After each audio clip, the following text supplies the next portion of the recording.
1994 Clementine deep space mission, and it contains a cryptographic message. Someone deeply involved wanted to disclose the conspiracy committed by the United States Department of Defense. Here we see the front cover of the Brookings Report. The Brookings Institution wrote this in 1964. NASA. The report examines the potential implications for the discovery of extraterrestrial life. NASA knew that probably one day satellites, or manned missions, would find alien artifacts, alien technology or alien life. The report also includes a study, how governments should handle information, and it mentions the possibility that under particular circumstances, a government might, or might not find it advisable, to withhold the discovery of extraterrestrial life, from the public. Project Golden Dragon provides indications, which suggests that the United States government made a discovery on the Moon, and found it advisable to withhold this discovery from the public.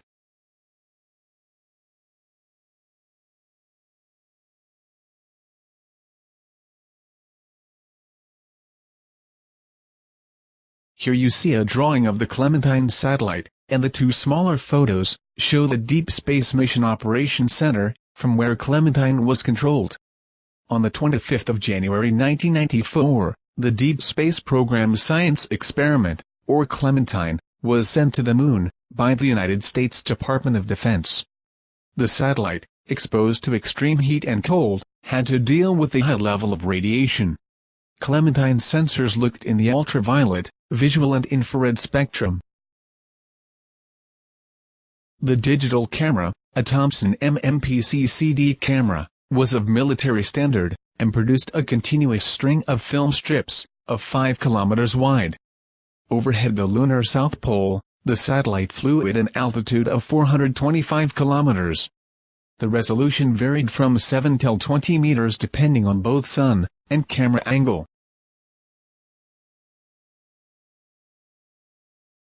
In November 1991, the Naval Research Laboratory was briefed by the Ballistic Missile Defense Organization on the Clementine concept. Government agencies only act when they receive proper fundings, and the Naval Research Laboratory received fundings in March 1992, so in a normal situation, this would mean that the Naval Research Laboratory started with the DSPSE project in March 1992, but is that true? I found this resume of someone who worked for the NRL, and who was involved in the DSPSE program, till May 1991. Did the Clementine program start before November 1991? The original and untouched resume is on file. What about this mysterious case of a sudden computer malfunction, which caused the depletion of all fuel Clementine needed for course corrections, so it was unable to perform the second phase of the mission? Flying to asteroid Geographos, and taking images for scientific purposes? Was there really a malfunction, and did Clementine lose her fuel and electrical power? We are being told the same story over and over again, and from various sources. Unfortunately we cannot check the story of the fuel depletion ourselves, but is the satellite really as dead as the military claims? 9 months after the satellite had been declared dead by both the military and NASA, this message had been left by Stephen Collins, who is a former Mars Observer Flight Team member, and who works for JPL, NASA. He congratulates a mysterious group, nicknamed the Batcave Bunch, on their recent contact with Clementine, and he specifically mentions the people that built the battery. In other words, Clementine never was completely dead, as the Batcave Bunch would not have been able to connect to Clementine's onboard computer. Clementine is still in space, certainly not lost and gone forever, but real-time tracking is difficult. Of all online satellite trackers, there is only one that actually tracks this satellite. Clementine 1 uses NORAD identification 22973 and COSPAR identification 1994-004A. As we can see, the satellite is about 350,000 kilometers from Earth, on March 8. On March 27, the satellite is very near Earth, and as we can see on the next image, the satellite is just about to make the swing around Earth.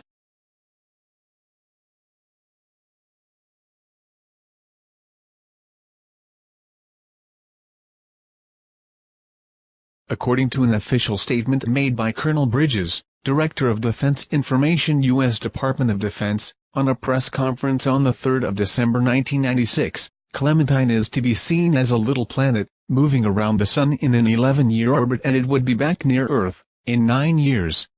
However, his information does not match today's orbital data, as we clearly see that Clementine is not in an 11-year orbit around the Sun, but in high eccentric orbit with Earth, and based on revolutions per day, she is near Earth 32 times each year, with a closest approach of 801 kilometers.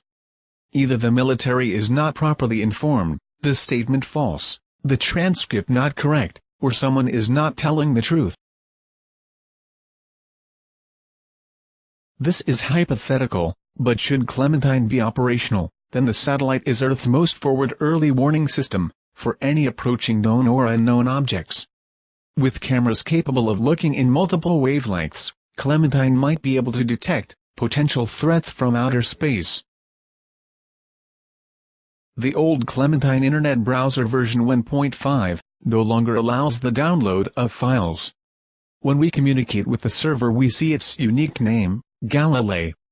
The military has never been officially involved in scientific missions before Clementine, but is this a reference to Galileo, which is a scientific and non-military mission from 1989? The United States Department of Defense sent a satellite to the Moon, and the big question is why? There are official readings, but what if there was a hidden agenda?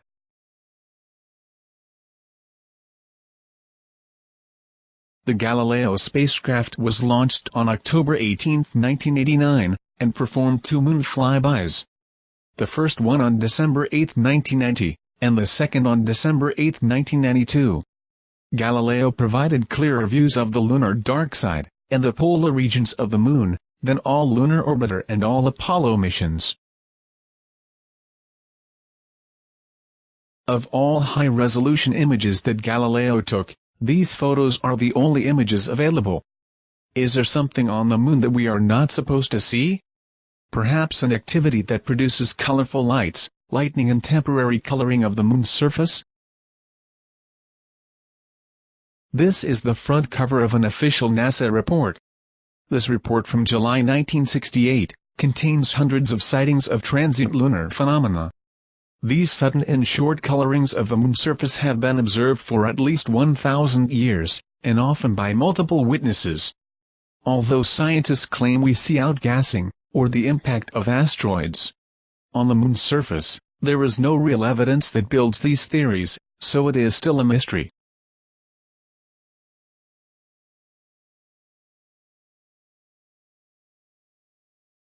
This is probably one of the best photos ever taken of a transient lunar phenomena. Made by Leon Stewart from Tulsa, Oklahoma, USA, on the 15th of November 1953. Look at the bright spot located between Pallas and Schroeder. Crater Alphonsus is known for reports of glowing reddish clouds. October 26, 1956, Dinsmore Alter took photos of the crater in ultraviolet, and he saw blurred rills on the floor. The blur was not visible on the infrared photos, and professional astronomers did not accept his explanation of possible volcanic activity. Another observation concerning Alphonsus was done on November 3, 1958, by Nikolai A. Kozyrev. While looking through the eyepiece of a 50-inch reflector, he observed that the central peak of the crater had an unusual reddish color, and looked blurred. Spectrograms showed the emission of carbon vapor, and this confirmed his observation. Nikolai believed to have seen possible volcanic activity, but his emission results were never officially confirmed. Almost 1 year later, on the 23rd of October 1959, Nikolai Kozyrev reported another sighting of a reddish TLP in Alphonsus, and again the spectrogram showed unusual features.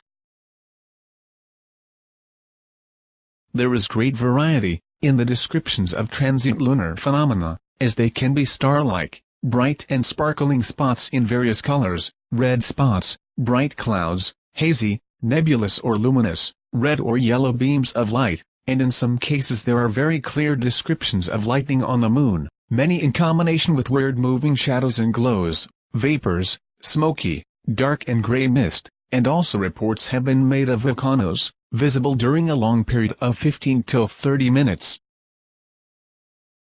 Ever since this photo was made available, people thought it was photographed in space. The shape is weird, and indeed it looks like an object flying overhead the moon. It is not. Look what happens when we turn the image and play with the contrast. After rotating the image, we see a bright glow and weird shadows on the moon's surface, so in my view we see a transient lunar phenomena. During the Apollo missions, 200 astronomers from 34 countries worked for LION, the Lunar International Observers Network, part of the Smithsonian Center for Short-Lived Phenomena. LION evaluated Earth-based TLP observations, and tried to verify their observations with those made by the Apollo astronauts. July 19, 1969, German astronomers observed a bright luminescence in crater Aristarchus. NASA was informed and they asked the Apollo 11 astronauts, who are still orbiting the moon in their command module, to look at Aristarchus. It was Neil Armstrong who reported back. "Hey, Houston, I'm looking north up toward Aristarchus now, and there's an area that is considerably more illuminated than the surrounding area. It seems to have a slight amount of fluorescence." Till March 1978 there have been 448 reports of TLP in Aristarchus. This is a photo of Aristarchus, taken by Mike's Astro Imagery on December 17, 2005.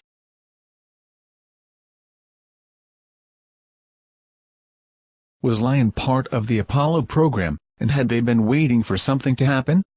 Why would I bring up transient lunar phenomenon in this presentation? With bare eyes it is hardly visible, but this reddish spot on a color photo of the moon, taken by Galileo, deserves a closer look.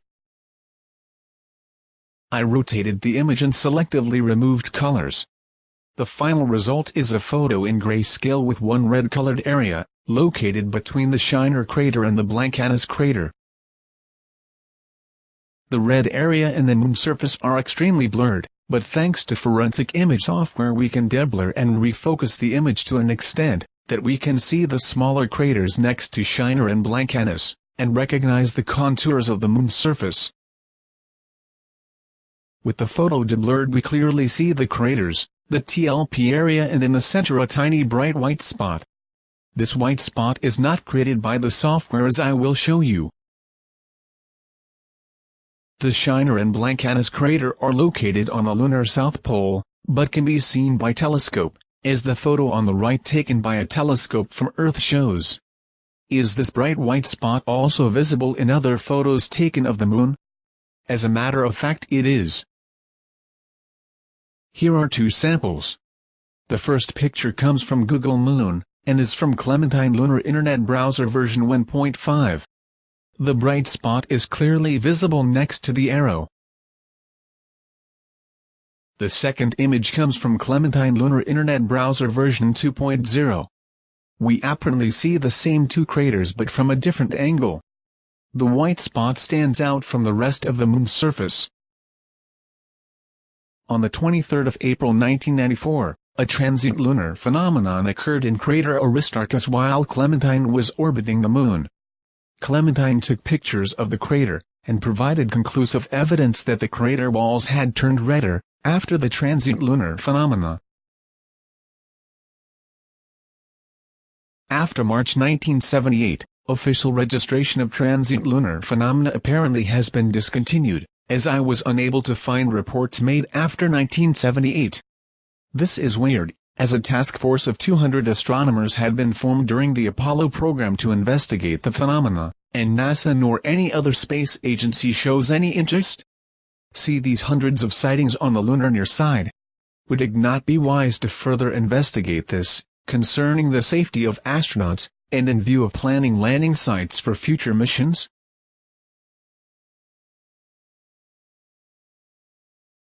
Other investigators also try to unravel the mystery of the hidden object. Here is a short overview of the achievements of two, for me, very important researchers. Mr. Joseph P. Skipper and Mr. Jose Escamilla. Mr. Skipper does not perform image enhancements on the images he investigates. His tools are his eyes, and he tells his visitors on www.marsanomalyresearch.com what he sees in the photos. This famous picture with the Zeeman anomaly was uploaded on May 28, 2004. We see a smudged or obfuscated object without details. Years later, another pioneer also made an attempt. Mr. Escamilla, hired for his movie, Moon Rising, a forensic analyst. Conclusion of this forensic analysis, of which I have a copy, reads as follows: it is impossible to determine if the smudging was a deliberate act of differencing or defacing of the image, or was caused by some error in transmission, or lies within the MRSID codec. The expert also claims that no repeatable process is available to discern what was present before the smudging took place. Project Golden Dragon delivers proof of a deliberate act of differencing and defacing of this image. This image shows the enhancement made by Mr. Escamilla, who believed to see the contours of a humanoid standing next to a spaceship or machine. This would mean that the object would be 2 times the size of New York, and although this may seem impossible, I ask you not to judge too quick, as in this presentation, I will show you things you never believed to be possible. It is tradition that a logo is created for every mission. The Clementine logo is one big mystery. I found several versions of the mission logo. Some are heavily compressed, but there is one thing they all have in common. Look at the very tiny sketch in the yellow and red circle.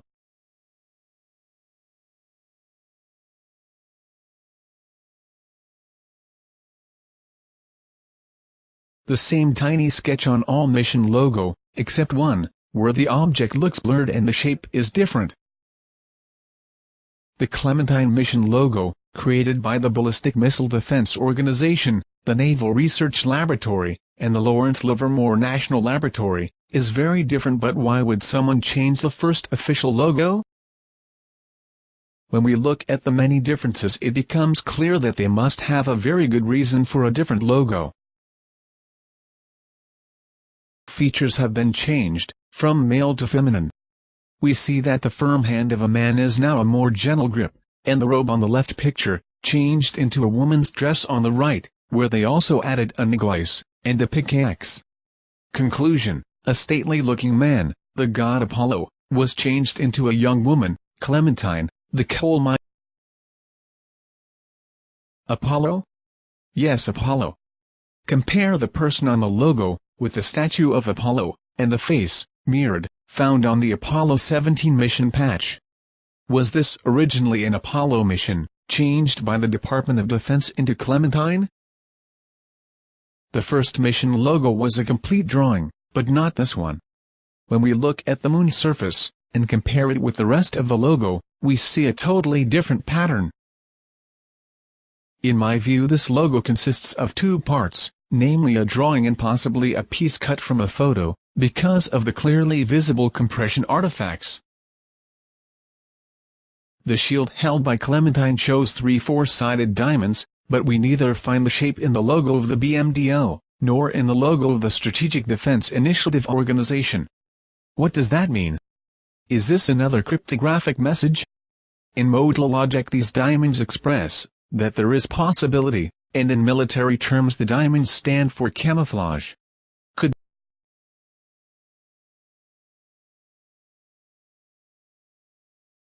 Was the Clementine mission a false flag operation? The flag on the moon looks fake, as it does not show the actual numbers of red and white stripes. There should be 7 red stripes, and 6 white ones, but we see 5 of both of them.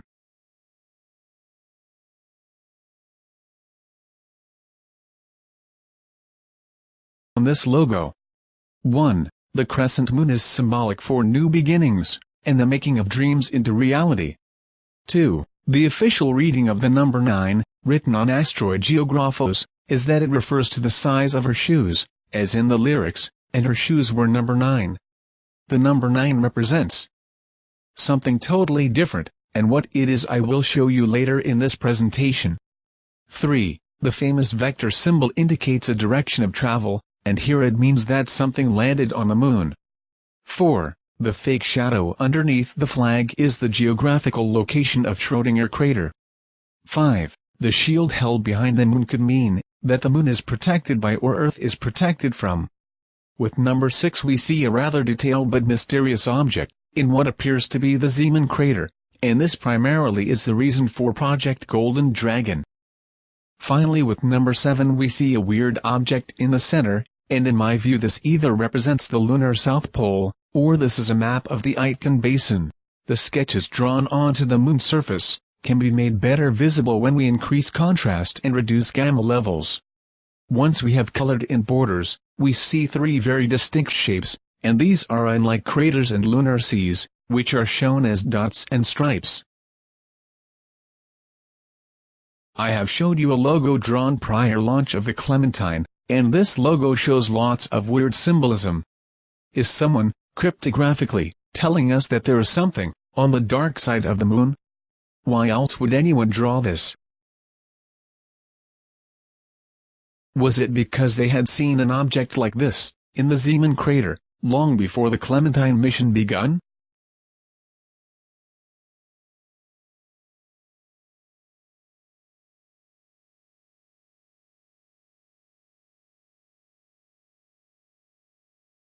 I showed this image to an American professor and asked for his opinion.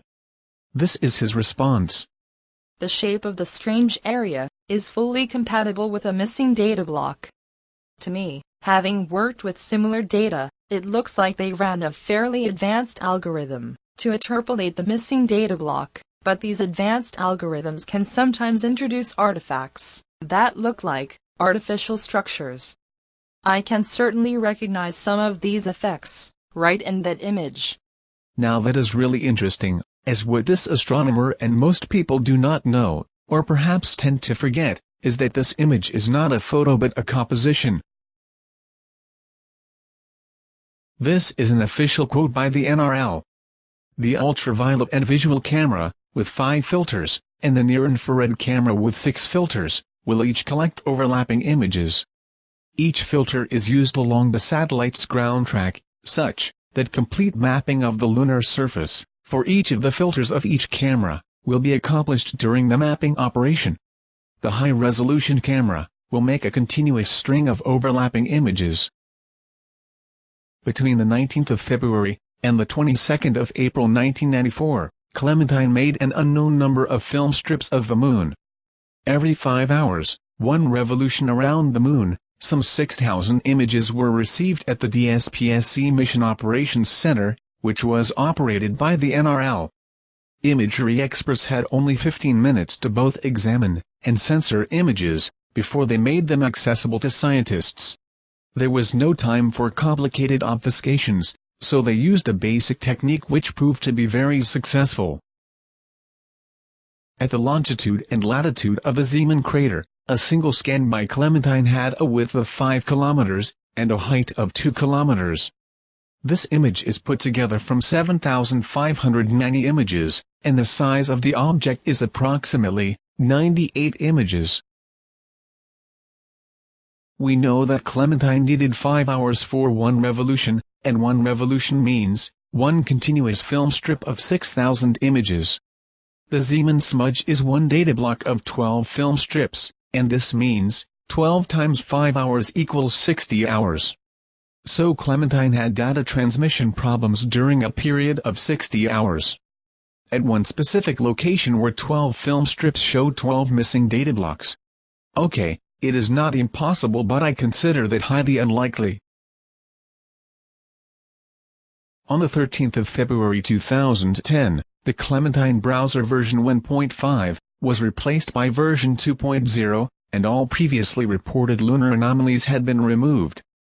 The NRL claims that with version 2.0 the quality of the images dramatically improved. When we compared both versions, we indeed see a difference in quality, but that has nothing to do with the higher browser version. Look at the shadows in the crater, which are different, because other film strips were used. The Zeeman anomaly did not disappear because of a better algorithm, but because they replaced images.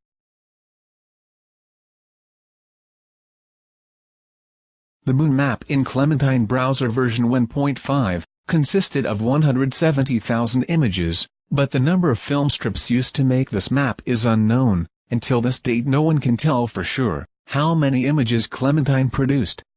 I have found 5 websites with each their own official number of images. Let us take a closer look at these sites. The first one is the Naval Research Laboratory. On this website Clementine's captured 1.8 million images, but what do we see on SputusLunarResources.com? Now that is interesting. Where the NRL mentions 1.8 million images, the civil website tells us that Clementine returned over 2.5 million images. That is a difference of 700,000 images. Did they make a mistake? Let us take a look at website number 3, named Applied Coherent Technologies, a civil company responsible for Clementine's moon mapping. The website of ACT also mentions a different figure, namely a data volume of 2 million images. Now we already have 3 websites which do not match, but it gets better. This is the website of the United States Department of Defense, and there we see a much lower figure. According to the United States military, Clementine recorded approximately 1.5 million images. Finally we pay a visit to the Missile Defense Agency, successor of the Strategic Defense Initiative Organization, who is the successor of the Ballistic Missile Defense Organization, who is the initiator of the Clementine mission. What figure do we see here? 1.5 million images. When we do a quick calculation, we see something interesting. There is a maximum deviation of 1 million images between non-military and military organizations. What was so important that a million or more images never have been made accessible to the general public?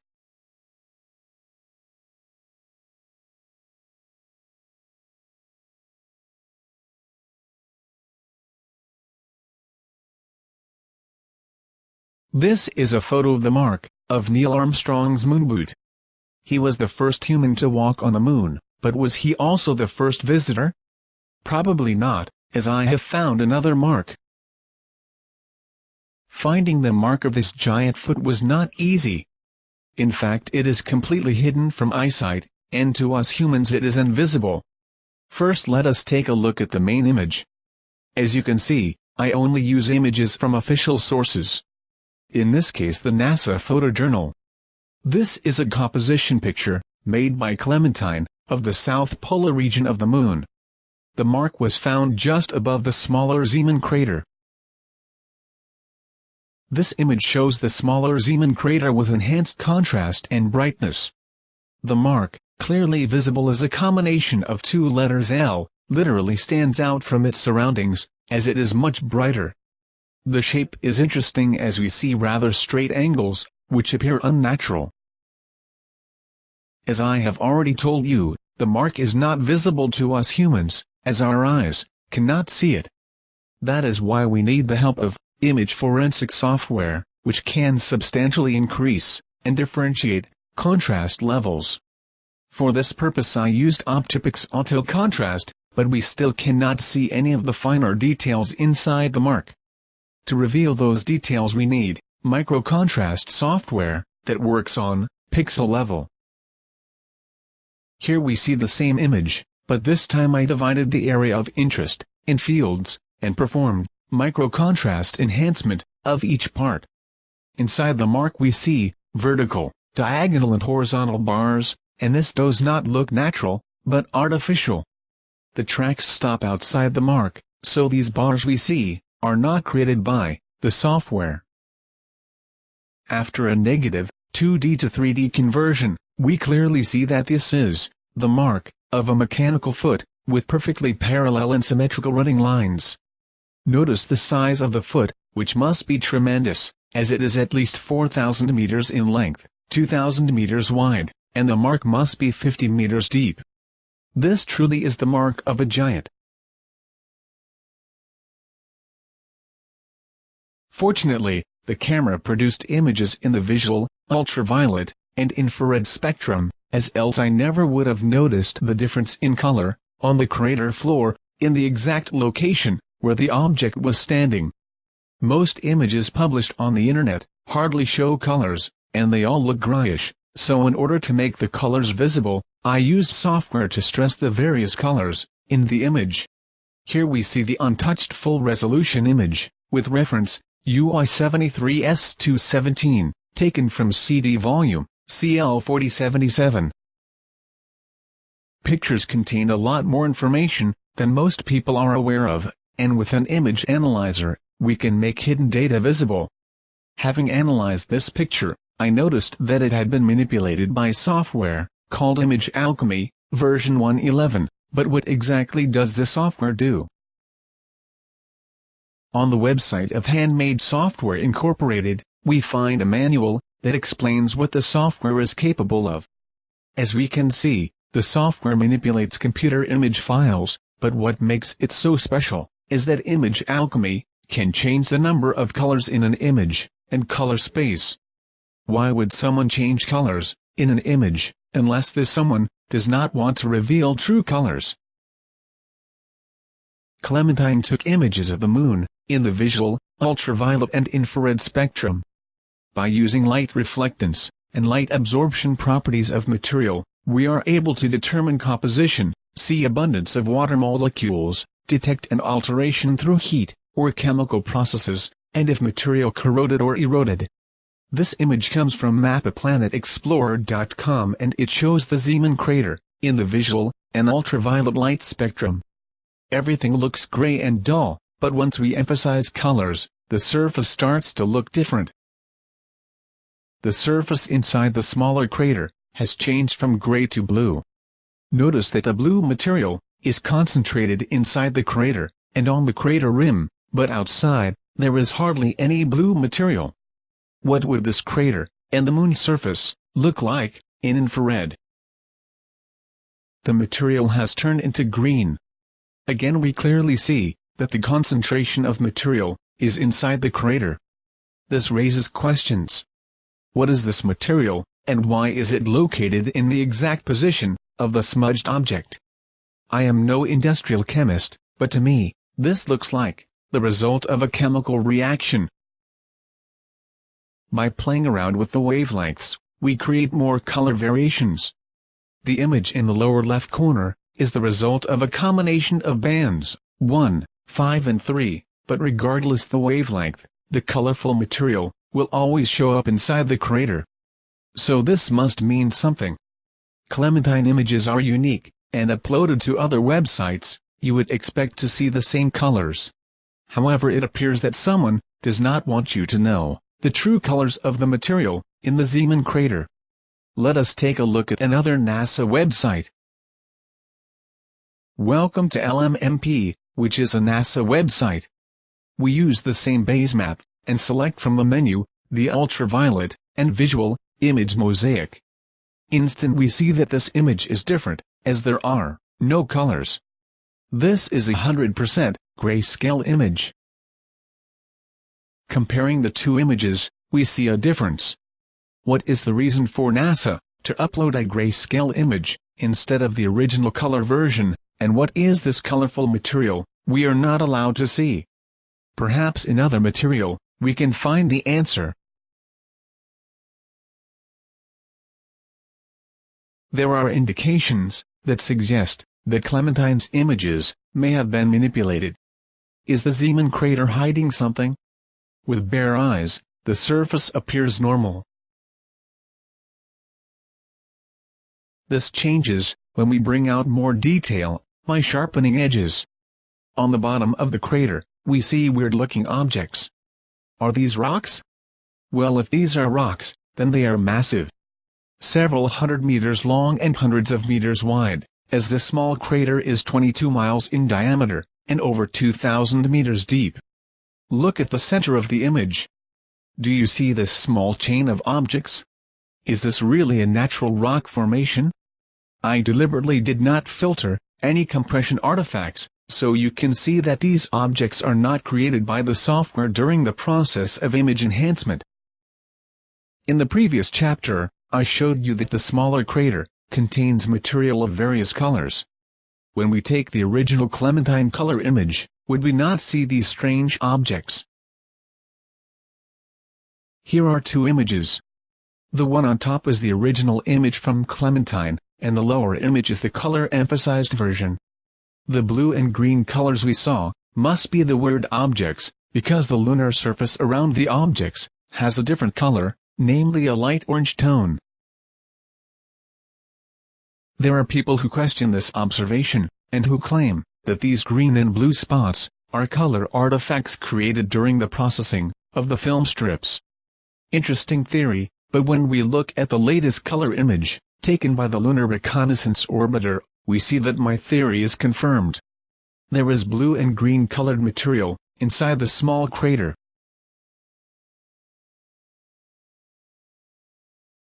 I will now reveal the alien machine, and for me, this is the most scary part, as how can I explain to you, who have never seen anything like this before, what it is? The object may seem unreal, as there is nothing like this on Earth, and there is no way to compare it with something else either. Take for instance the dimensions. The object is 57 kilometers long, 22 kilometers high and 5.5 kilometers wide. This means that it is 2 times the size of New York, and taller than any commercial airplane can fly. Can you possibly imagine what it would like when this object would be standing on Earth? The object on the original image is too small to perform enhancements on, so I had to increase the size of the object, for which I used photo zoom with the S-spline algorithm. Why did other investigators before me fail to reveal the object? The answer is very simple.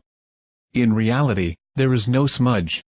What we see is the result of a method of obfuscation, known as clipping, and conventional software simply will not work. Clipping is the conversion from one tone to a new gray or color tone, and by equalizing lighter and darker levels, this results in loss of detail. Details are still there, but our eyes simply can no longer see them. In our case, everything inside the clipped area turned to gray, and this looks like smudge. What remains a mystery is what software they used to perform this type of obfuscation.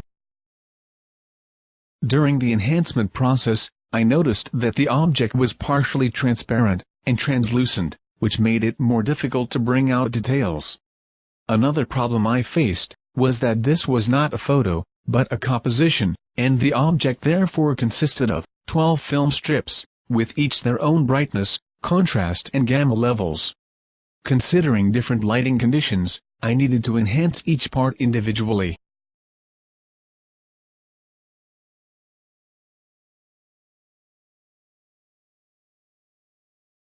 Well, ladies and gentlemen, here it is. Look at the red lines, and follow the contours. This alien machine matches the shape of the drawing. The Department of Defense already knew prior launch of the Clementine what it would look like and where they would find it. Or do you believe that they could look into the future, and knew that at the Zeeman crater, there would be a series of 12 missing data blocks that matches the shape? I know that for most of you it will be difficult to see details, so I will try to explain what I and others see. The object is three-dimensional, and the skin or hull consists of many parts or scales with different colors. The scales are flexible and extendable, which could move in every direction, so my theory is that we are dealing with a shape-shifting machine. Perhaps one of biomechanical nature, and I would describe it as a gigantic caterpillar, with multiple legs that crawls or walks over the moon's surface. As we all know, digital artifacts do not create shadows of their own. More evidence that we are dealing with something real, and not a missing data block. What you see here is the back of the machine, with a close-up of the leg. The lower part of the machine is fully flexible, and this would allow it to cross all kinds of terrain, and it even could climb mountains. Here we are halfway the machine, where the long extendable neck starts. Next to the end of the large scales, near the yellow arrow, we see these small black lines, which in my view are shadows. There are brighter parts as well, which indicates that it might reflect sunlight, or emit light itself. The machine seems to have an upper body, made of flexible scales, and a lower body, constructed of flexible bundled cables or strings.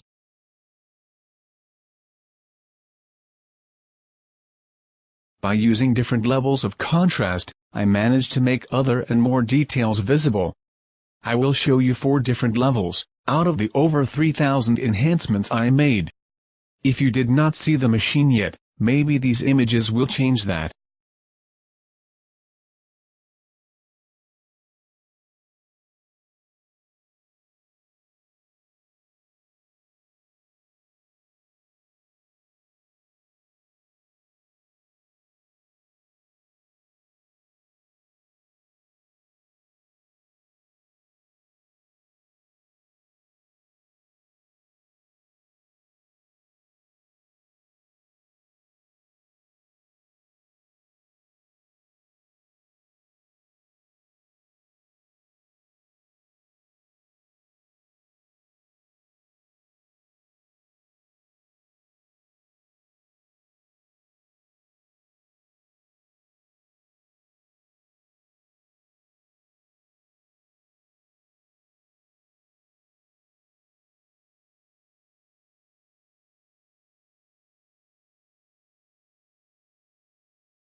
Have you ever wondered where these weird, horseshoe shadows came from? Well, here is the answer. The horseshoe appears to be a part of the machine, which casts its shadow on the moon's surface.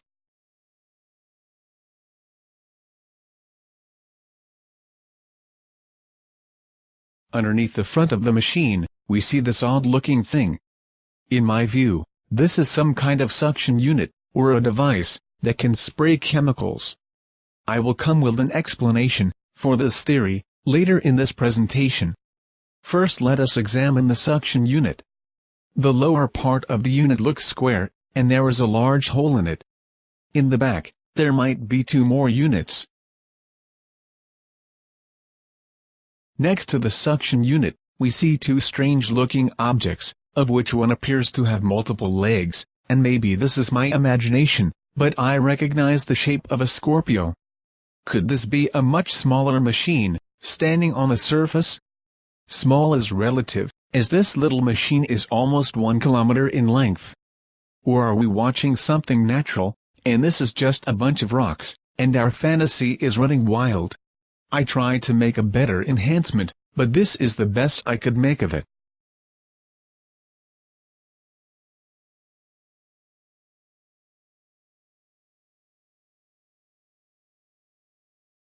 The human eye is built to pick up light intensity and colors, but with the machine in grayscale, for some of you it may not yet be visible.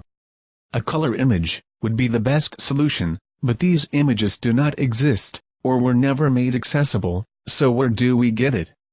There is a way to create colors in a grayscale image, by using a free software called RGB Lights. So, how does it work? First, we create from one image a few new images, all equal in size, but with different scale and contrast levels. Then we load these images into the software. One image for each color. The software will join the images and create a new single RGB image. Second step is to separate colors from our RGB image through equalizing. For that special processing, I used Helicon Filter version 4.9.3, which is free software. The process is very simple, and it does not require specific skills. 1. Use the sliders to set the level of saturation. 2. Use the equalizer to select the color tones you wish to see in your image. 3. Select the spectrum sensitivity, and finally step 4 is to use the equalizer to reject the colors from the image you do not wish to see. After the gray to color conversion and the equalization process, we are left with an image with artificially created colors, and the result is unbelievable, as these samples show.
minerals, and ores, change color when they are exposed to chemicals. On Earth, we use a combination of acidic solutions and high electrical discharge to extract rare elements. Could this explain transient lunar phenomena, as descriptions mention lightning on the moon, vapors in all colors, smoky mist and moving glows?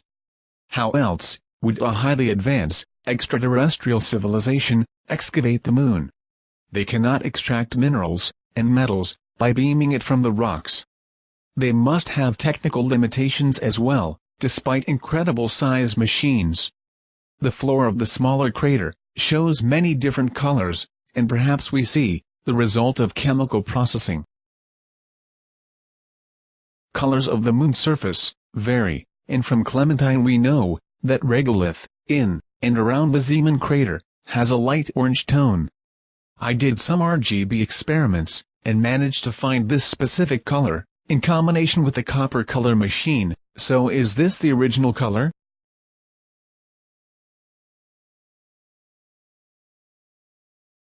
After the color conversion, we see right below the machine a few small light blue areas. Do these areas contain fluids? Are we witnessing the excavation of the moon? We know that during chemical extraction, materials change color, and gases are formed. Underneath the machine, the area looks foggy. Is that because of chemical vapor?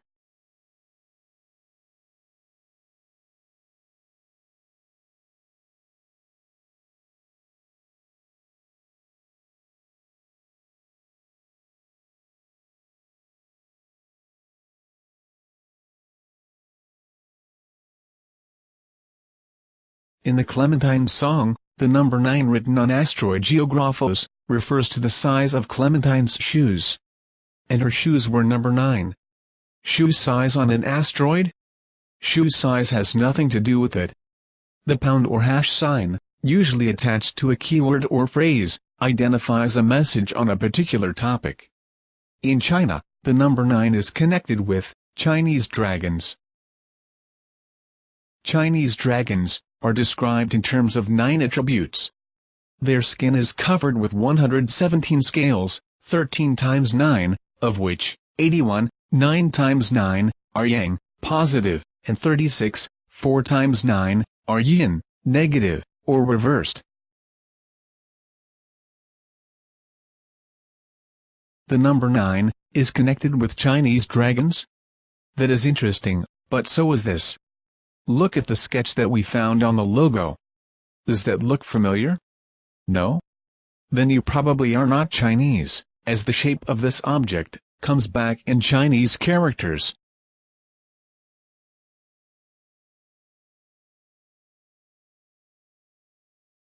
After we rotated the image, we see that the Chinese characters pretty much look like the sketch. Especially the Chinese dragon seal, which even has the 2 holes in it.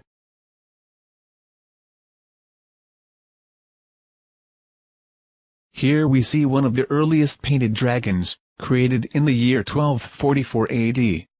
This is one dragon of a total of 9, taken from a hand scroll, called the 9 Dragons, which is now located at the Museum of Fine Art, in Boston, USA. Imagine this. You live in an era without advanced technology. Suddenly you see something incredible, but you have never seen anything like this before, and do not know how to describe it. What do? You start looking around you for objects you know, and you use multiple objects in combination to make a thorough description. My theory is that the Chinese, and other nations as well, saw smaller types of these alien machines on Earth. They archive these events, describing them in stories, making sketches, paintings and even portray them on shields, banners and flags. Or does this sound strange? How would the ancient Chinese portray a dragon? My theory is that they used specific animal parts to describe it. A Chinese dragon has 9 anatomical features: the head of a camel or horse, the ears like a cow, the fiery eyes of a demon, the horns of a deer or stag, a long neck like a serpent, the scales of a carp, the belly of a frog, the paws of a tiger with 3 or 5 toes, the claws of an eagle with 3 or 5 nails. Also mentioned in ancient descriptions, the dragon has a long beard, spines on the back, a foot rule, which is a large device on the head, and stretched or folded wings. According to Chinese legends, the first dragon ever seen appeared in the sky around 4000 BC. So is the alien machine a Chinese dragon, and does it have the same anatomical features?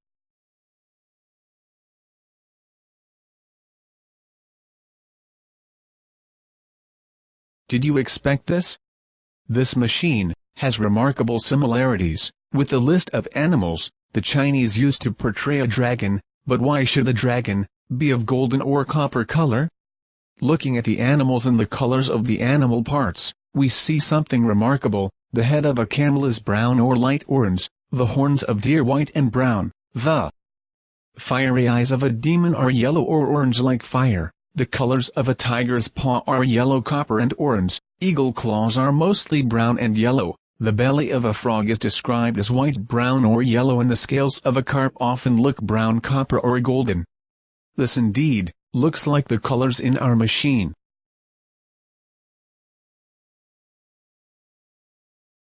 We now have seen that the alien machine has some of the anatomical features of a Chinese dragon, but is there more that substantiates my alien dragon theory? As a matter of fact, there is. Take a look at this image for example. Dragons had an almost unlimited range of supernatural powers. They could shapeshift, change their color, as an effective form of camouflage, or they could glow in the dark. The colors of Chinese dragons vary, but most dragons vary from greenish to golden. They have a series of alternating short and long spines extending down their backs, and along their tails, where they become longer.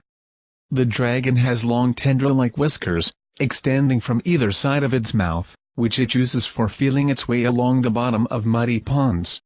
Under its chin or floating just out of reach, the dragon has a bright shining pearl, and on the head a device, which is called the Po Shan, or foot rule. Without this, the dragon cannot fly. The scales of the dragon's throat are reversed, and when a dragon exhales, it produces clouds of fire or rain. The dragon's breath changes into clouds, comes out as fire or rain. Is fire to be interpreted as lightning, or in other words, an electrical discharge, and rain to be seen as the spraying of fluids? Here's another myth. Where dragon blood is spilled, and has been spilt in the distant past, no vegetation will grow. Could this be a reference to environmental pollution? That dragons used chemicals on soil and polluted the earth?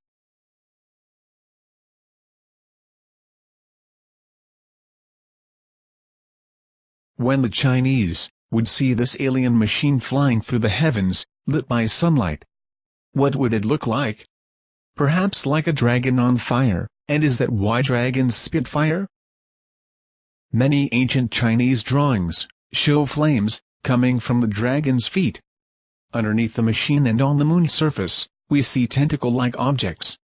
In the painting we recognize the 2 long antennae or whiskers, and we see those as well in our alien object, so we found 2 more similarities.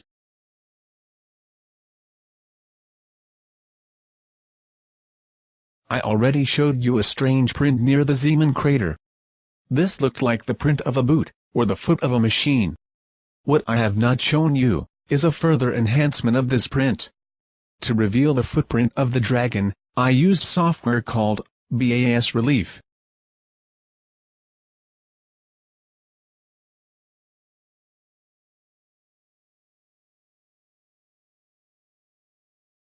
We have found all important anatomical and additional features of the dragon, except one, the bright shining pearl.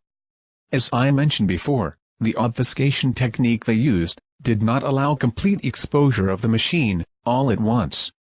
With each level of contrast, new details became visible while others disappeared. After I took 2 color images and merged them, the bright pearl became visible, but not just the pearl. I admit that it does not 100% look like a pearl, but it is located exactly under the chin, as in the dragon description, and you can clearly see that it is much brighter than its surroundings, as it literally shines. Here is the process made visible. Two images merged together, with a software called 2PIC. This is the merged image. The pearl is shining very bright, and clearly visible underneath the dragon's head. Can you see it? Besides the pearl, something else, and also an interesting part of the machine, became visible. A second leg on the left side of the machine. One that is not standing on the moon's surface, but appears to be lifted. So was the dragon in motion while it was photographed by Clementine.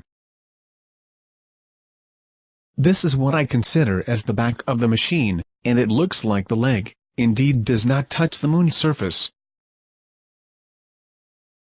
Two other very interesting parts of the dragon are the pole shan, or foot rule on top of the head, and the extendable neck, with the scales running in two directions. The ones on the throat are reversed, and go from left to right. I wish I could have revealed more, but the machine appears to be partially transparent, and translucent, and that makes it for me very difficult to bring out more details.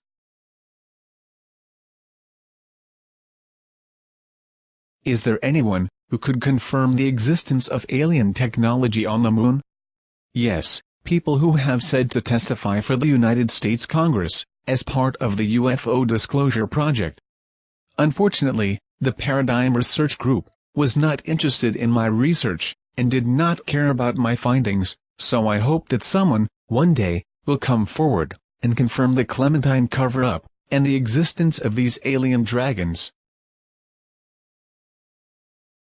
Project Golden Dragon started back in 1998, and I had no idea of the incredible things I would discover. You have just seen a very small part of my research, and I hope that it has opened your eyes. We are not alone in the universe. Dragons visited us in the past, possibly looking for material to excavate. They left Earth, as perhaps they did not find what they were searching for, or the dragons did not want to further endanger life on this planet. Fact is that the presence of dragons was documented by the Chinese, and many other nations.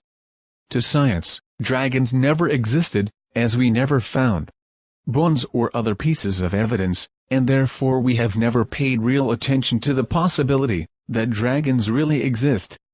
In my view, we should reconsider our way of thinking regarding ancient aliens, as perhaps some of the weird creatures we see in statues, in drawings, and have read about in historical documents, are not just inventions.